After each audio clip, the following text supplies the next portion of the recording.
Coming to you from the Spit Studios in Vancouver, British Columbia, Canada, this is the Spit Sports Show. That was a disappointing finish for the Vancouver Canucks last night, losing 4-3 to the St. Louis Blues in overtime. But to be honest, they should be grateful and thanking their lucky stars that they even got a point out of that game, considering how dull, lifeless, and just out of energy they looked in the first two periods at home, which seems like something they just do every single game at this point.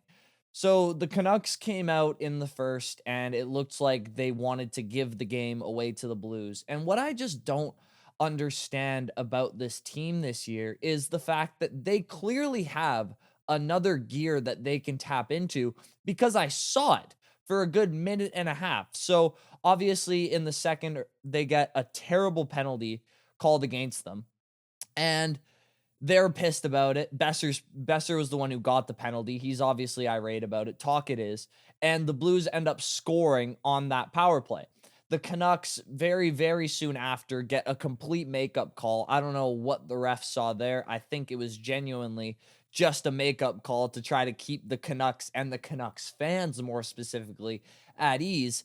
But the energy that they showed on that power play to get that goal, to put them back within reach, that power play goal made it 3-1, to make it 3-2, was the effort that I think we need to see from the Canucks for 60 minutes, and yet they never do it. And especially not at home. Like, guys, right now, they are 4-6-4 at Rogers Arena, which is just insane. Like, I've given my theory as to why they haven't been as good at home this year, and I'll reiterate it one more time. I think there's a lot of pressure on this team this season, probably more than any season since 2012, the year after their Cup Finals run. And I think that has something to do with a feeling of pressure when you go up in front of those hometown fans. But that theory only takes me so far. Like, that theory does not explain 2 games under 500 at home, whereas you're one of the best teams in the league on the road. That just does not make sense. And if the Canucks want any hope at a deep playoff run this year, obviously they need to get it going on home ice. And it starts with their defenseman, because their defenseman has been the story of the season, in my opinion, because they can't skate. Outside of Quinn Hughes, the defense is stiff as a board. They're very, very good at winning puck battles in the corners in the defensive zone. The problem is when they win those puck battles, they don't know what to do with the puck. It's just flicking it up the boards so the other team gets possession every time and they dump it back in and repeat the cycle. So thankfully, we have another puck-moving defenseman named Erik Brannstrom, who's able to take some of the pressure off of Hughes' shoulders. But for reasons that I somewhat understand, but I don't, considering the context of this team, he was a healthy scratch last night. Now, I am not going to sit up here and pretend like Erik Brannstrom has been some revelation for this team. He hasn't. He's been fine. But in situations like this, when your defense has such a clear liability in their skill sets, you need to have someone who can raise up those skill sets a little bit and, mask the others. Brandstrom's a good skater and a decent puck mover, which is more than can be said about any other defenseman on that blue line, especially Carson Soucy, who was put into a top 4 role last night and flatly had maybe his worst game as a Canuck. As I've pointed out to you guys before, I love these hockey stat cards. You should follow them on Twitter. They had him easily graded as the worst Canuck last night, as did Natural Stat Track, who had his Corsi at dang near -20. So it was not good. Now, Tyler Myers, on the other hand, he was able to have his best game of the year by a mile. But the reason why is because he was playing with Quinn Hughes. Now, if there was any argument that Quinn Hughes is not the Norris leader right now, I'm sorry, you're not watching the games, and you definitely didn't watch last night, because these stats flatly baffled me. And it's like these stats aren't just a one-game occurrence, though. They happen seemingly every single time the Canucks take the ice. When Quinn Hughes was playing last night, it was about 30 minutes on the ice, 30 minutes off the ice. It was about a 10-second difference, so pretty much even. He played 29 minutes and 50 seconds last night. He had 49 shot attempts. The team had 49 shot attempts, 21 shots on goal, 6 high danger chances, and 3 goals while he was on the ice. Keep in mind the Canucks only scored 3 goals. So when he was on the ice, the team was phenomenal. Like I'm going to repeat that one more time. 49 shot attempts, 21 shots on goal, 6 high danger chances, 3 goals. The Canucks without Quinn Hughes on the ice, and I did not make these up. I promise you these are real. The Canucks had 9 shot attempts, 4 shots on goal, 2 high danger chances, and obviously 0 goals. That's just flatly not a way to build a Stanley Cup winning D-core. Now, do you need a cornerstone defenseman back there? Absolutely. That's been proven time and time again with Pietrangelo and Makar and Hedman for years for the Lightning. Like, you need that cornerstone guy, but you also need people around him who are able to not only complement him with physicality, which the Canucks obviously have plenty of. They have plenty of physical defensemen. You also need some people who can move the puck when he's off the ice, and the Canucks have nobody. The Canucks have nobody who can move the puck. Tyler Myers sure can't. Like, if he's playing with Hughes, great, because he's the black to his white. He's the thunder to his lightning, in a way. But if he's on a line with Carson Soucy or Vinny Desharnais or any of these other guys, flatly, he's a bad player. So you put a bunch of these stiff as a cardboard guys around this one superstar, and you hope this superstar can elevate these guys. And he does, but unfortunately, he can only play a maximum of half the game, and the other half, you're just getting killed. And this is a bad, bad trend for the Canucks, who lost to another good team, which they've been doing a lot of lately. And I'm going to touch on that a little later. But I do want to talk about some positives that came out of this game, because I didn't, when I turned it off, I wasn't exactly depressed. I wasn't happy about the loss when that really, really nice goal went in overtime. But Demko's return, it was super exciting for everybody to see. Now, I thought he looked good. Overall, I thought he looked good. Coming off of an injury that severe that kept him out for that amount of time, no training camp really, I thought he looked fine. On the 2 goals that he allowed on the breakaways, the one in overtime and the one in regulation coming off the right side with a left-handed shot, I thought he looked a little out of position, especially on the first one. Now, that's to come with time.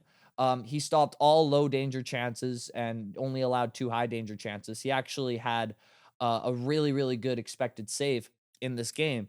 So it's all looking up for Demko, no doubt about it. But just these little hiccups that manufacture themselves into big goals are probably going to happen for the next couple of months here. And Vancouver fans need to be patient with his growing pains, because obviously this is a Vezina caliber goalie when he's fully healthy and on a hot streak, which we can hope he gets to before the playoffs come.